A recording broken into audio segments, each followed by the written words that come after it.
I'm Beth Guckenberger, and this is the Reckless Faith Podcast.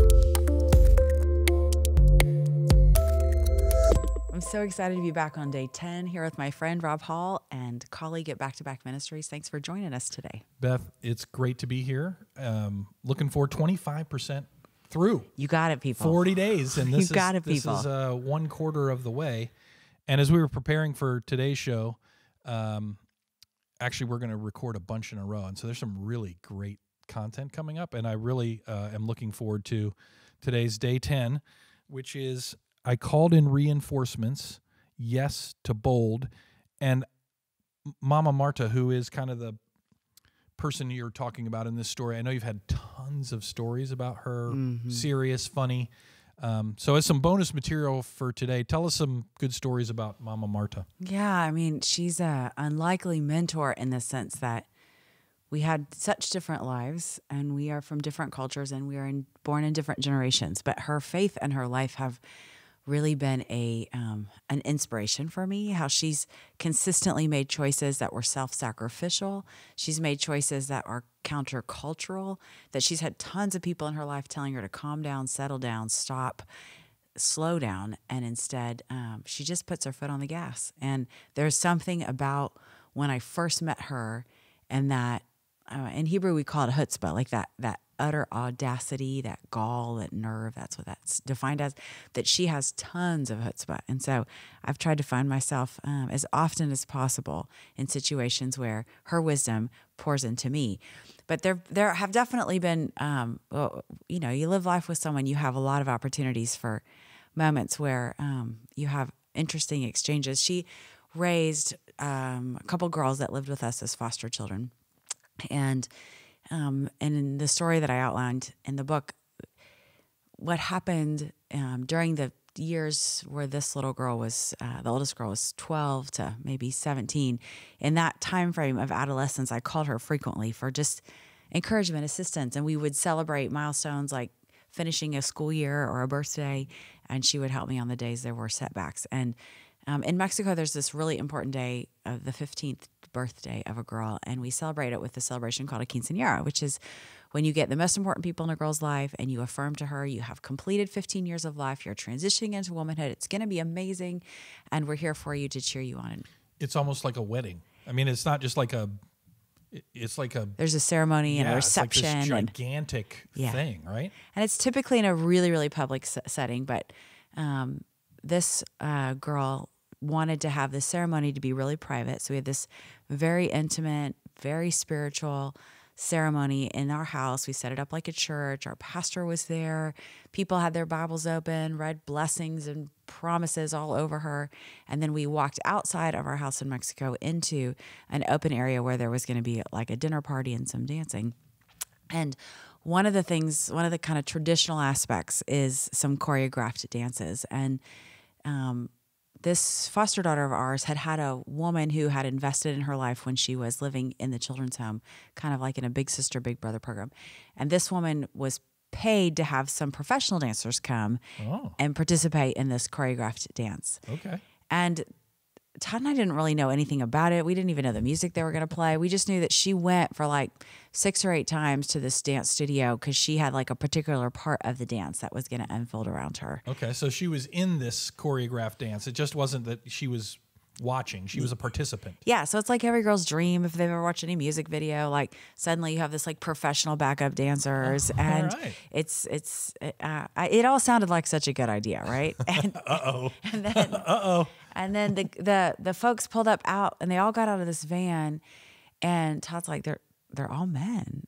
And I said, well, it is a 15-year-old's dream. Like maybe this is, I don't know what this is all about. And this is not going where I thought it was going. So this is going to be very interesting. We moved from this beautiful spiritual, we all took communion together, Jesus ceremony in my house out to this open air amphitheater where we sat in the front row, and I was sitting next to Mama Martha, and she had this really big white Bible that she likes to carry on her lap.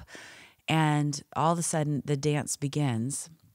And I noticed that Carolina had changed her clothes, and I was like, oh, that's an interesting outfit. That is not what we picked out for what I thought was going to happen.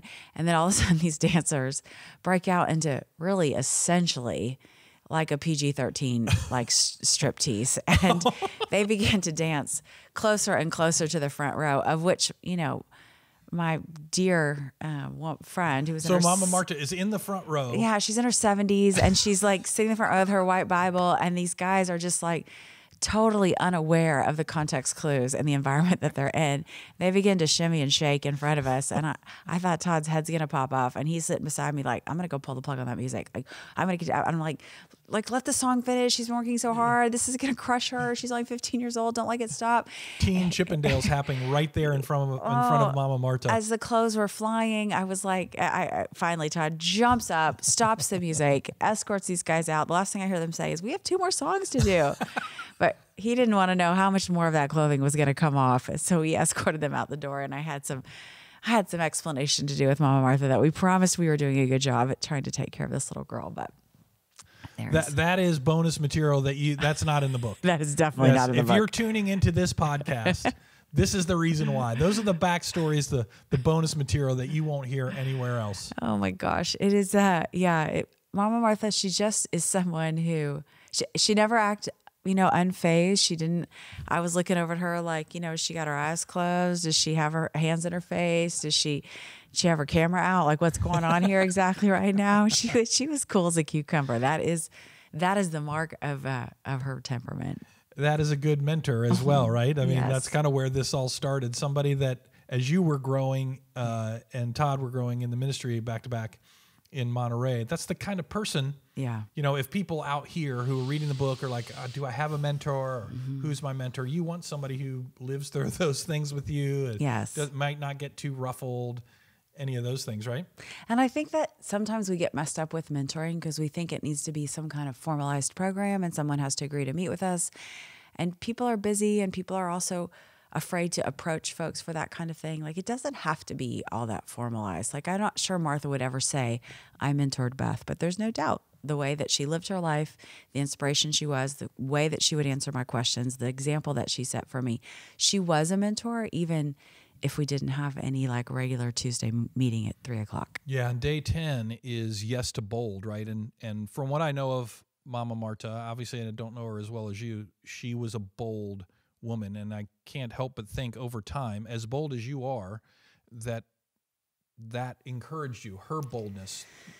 Absolutely, she encouraged us and still does. I mean, she doesn't like the word no, and she finds workarounds when there are human obstacles to the things that she thinks God has called her to. And that will be the mark that she most leaves in my life, is that ongoing example and permission to not take a no as a no, and ask again, and ask in a new way, and ask somebody else, and ask like that. That certainly emboldens me and helps me feel like it doesn't matter what is happening, the circumstances that are happening in front of my face. There might be a way for this to move forward. Today's action for day 10 is write down a verse that has meaning to you, or write Psalm 10:17, which is the reflection for today. Put it on your phone, in your pocket, or somewhere you'll see it throughout the day. When you're tempted to fight in your own strength, repeat it, asking God for strength and supernatural demonstrations of his power. Tell us a little bit about when you did that. Yeah, I mean, I think he's a door opener. He's a changer of the atmosphere. And so ever since the story that I wrote about on this particular day happened, Psalm 10:17 and 18 have been really important to me, about man who is of this earth can terrify us no more. Because I think there's a lot to feel afraid of sometimes. We can be afraid in circumstances that are new and are unfamiliar. We can be afraid in circumstances where we feel outnumbered or small in some way. And I think when I finger that verse in my pocket, I feel like there's someone around me, there's someone behind me, there's someone before me, and there's someone within me. And if I really live in those ways, then, you know, this conversation with somebody, this ask of somebody, this step forward into something unknown, like, we're going to be just fine. Yeah, Mama Marta played that out in real life for you, right? Somebody who reminded you of that, right? Absolutely, she did. Yeah. Great story. That Teen Chippendales. I love it. Hey, if you have a reckless faith, a 40-day journey to saying yes, if you've purchased the devotional already, we hope that this podcast keeps you focused on having meaningful conversations today with God and with others. If you're somehow stumbled on this podcast and you're here and haven't yet gotten a copy, you can find it on Amazon, or for the book and other resources, you can visit backtoback.org/40 days. That's BACK, the number 2, BACK.org/40 days. No, thank you for being on this journey towards a more reckless faith. And until next time.